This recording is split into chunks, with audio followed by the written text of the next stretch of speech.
প্যান্ডেল দেখে বোঝা যায় একতার অভাব। উনি প্যান্ডেল কতটুকু করবেন উনি জানেন, যে উনি বুঝেছেন, ওনারা বুঝেছেন, যারা আয়োজক তারা বুঝেছেন যে হ্যাঁ আমাদের এখানে এইরকম এরকম ঘটনা হয়। কেন হয় এটা, কিসের জন্য হয়? শুধু একতার অভাব।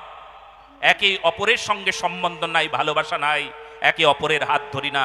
অন্য মজহবের লোক দেখুন, কোনো বাইরে থেকে কোনো মহান বক্তা আসবেন, বাইরে থেকে কোনো বক্তা আসবেন, আর প্রতিটি বাড়ি থেকে অন্ততপক্ষে 2-4 জন যদি না যাওয়া হয় তবে তাদের পানিশমেন্ট হয়। আর একমাত্র হিন্দু জাতি আমরা, আমাদের কোনো বোধ বিচার বিবেচনা নাই। এই ধর্ম যদি আমাদের কানে গিয়ে না পৌঁছায়, ভ্যাকসিন ভ্যাকসিন গো ভ্যাকসিন, আমি তো ভাগবত কথা বলবো না, আমি বলবো ভ্যাকসিন। এই ভ্যাকসিন যদি কেউ কানে না নেন, এই ঔষধ যদি কানে না নিয়েছেন, তাহলে যে রোগ আসতে চলেছে এই রোগ নিরাময়ের জন্য কোনো ডাক্তার, কোনো বিজ্ঞান নাই, নাই, নাই। জোরে হাততালি দাও, আরো জোরে। সেই জন্য ভ্যাকসিন নিতে হবে।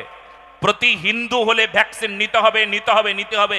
শুনলে অবাক হবে, শুধু হিন্দু নয়, মুসলমানরাও কানটা পেতে ভ্যাকসিন নিতে আসে, আর তারাও শুধরে যায়, বদলে যায়, তারা বাপসি হয় ভাগবত কথা শ্রবণ করে। এটা আমাদের আনন্দ, এটা আমাদের ঘরের আনন্দ।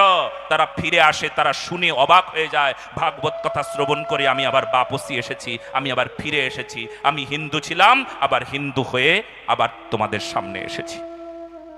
বলো না গো রাধে রাধে। আর আমরা হিন্দু জাতি যদি পিছিয়ে যাই, যদি ভুলে যাই, যদি মনে না রাখি, কথাগুলো যদি গ্রহণ না করি, তার জন্য যদি চেষ্টা চরিত্র না থাকে, তবে সে কি লজ্জা, কি লজ্জা, কি বলবো।